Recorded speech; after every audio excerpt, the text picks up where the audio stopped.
warahmatullahi wabarakatuh. Perkenalkan, nama saya Siti Nuraini, NIM 250763031, Prodi Pendidikan Bahasa dan Sastra Indonesia, Universitas Mula Warman. Pada kesempatan kali ini saya akan menerangkan mengenai keterampilan berbicara, di mana saya akan mengangkat sebuah tema tentang sejarah sastra, yaitu mengenai prosa. Prosa ialah karya sastra berbentuk cerita yang disampaikan secara narasi.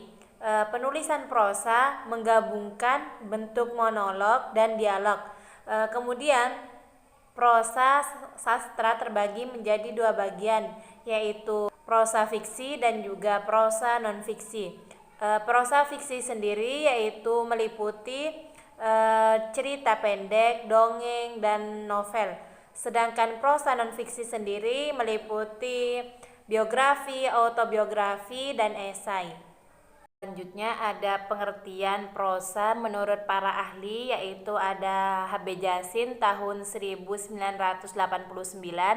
Beliau mengatakan bahwa prosa adalah pengucapan seorang penyair dengan pikiran yang berbeda dengan puisi yang merupakan pengucapan penyair dengan perasaan. Kemudian pengertian prosa menurut Henry Guntur Tarigan tahun 1993, yaitu prosa ialah karya sastra fiksi dalam bahasa Indonesia secara singkat dari sebuah hasil imajinasikan.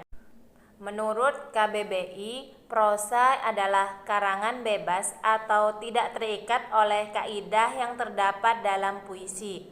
Prosa menurut jenisnya terbagi menjadi dua jenis. Yang pertama yaitu prosa fiksi dan prosa non-fiksi. Prosa fiksi ialah kisah yang memiliki pemeran, latar, serta tahapan rangkaian peristiwa yang dihasilkan oleh imajinasi penulisannya sehingga menjalin suatu kesatuan kisah. Kemudian prosa fiksi terbagi menjadi dua unsur. Yang pertama yaitu ada unsur ekstrinsik, yang berarti unsur yang berada di luar teks namun tetap saling berpengaruh terhadap penciptaan karyanya. Yang kedua ada unsur intrinsik, yaitu yang hadir di dalam teks itu sendiri dalam membangun keutuhannya. Unsur-unsur intrinsik dari prosa itu sendiri yaitu ada tokoh atau penokohan, kemudian ada alur atau biasa sering disebut dengan plot, dan selanjutnya ada latar, gaya bahasa, sudut pandang, tema, dan amanat. Prosa itu sendiri terbagi menjadi dua bagian, yaitu ada prosa baru dan atau disebut modern dan prosa lama. Prosa baru adalah karya yang penulisannya telah terpengaruh oleh budaya modern barat. Realitas barat merupakan pusat peradaban berbagai pikiran inovatif dan baru di dunia zaman modern, yaitu tahun 1970-an. Sehingga rumusan baru mengenai sastra juga muncul di sana dan diadopsi oleh seluruh dunia. Ciri-ciri dari prosa baru itu sendiri, yang pertama yaitu bersifat dinamis, yang berarti mengikuti perkembangan zaman masyarakatnya. Kemudian masyarakat sentris, di mana mengungkapkan hal sehari-hari yang terjadi di kalangan masyarakat. Kemudian memperhatikan urutan peristiwa, yaitu melalui pengolahan unsur alur dan pengaluran yang disusun dengan lebih baik. Kemudian bersifat rasional dan penulisan tidak anonim. Selanjutnya ada jenis dari prosa baru. Yang pertama yaitu ada cerpen, kemudian ada novelet.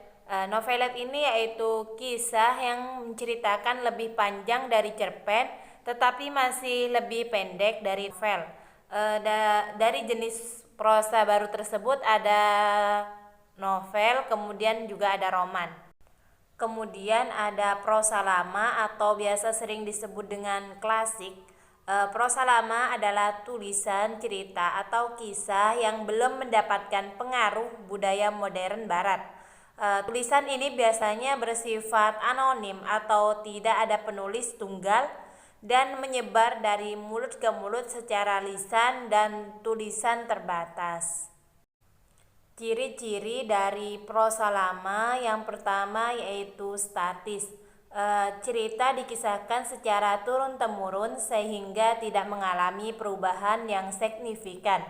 Kemudian ciri-ciri prosa yang kedua yaitu sedikit diferensialisasi atau variannya.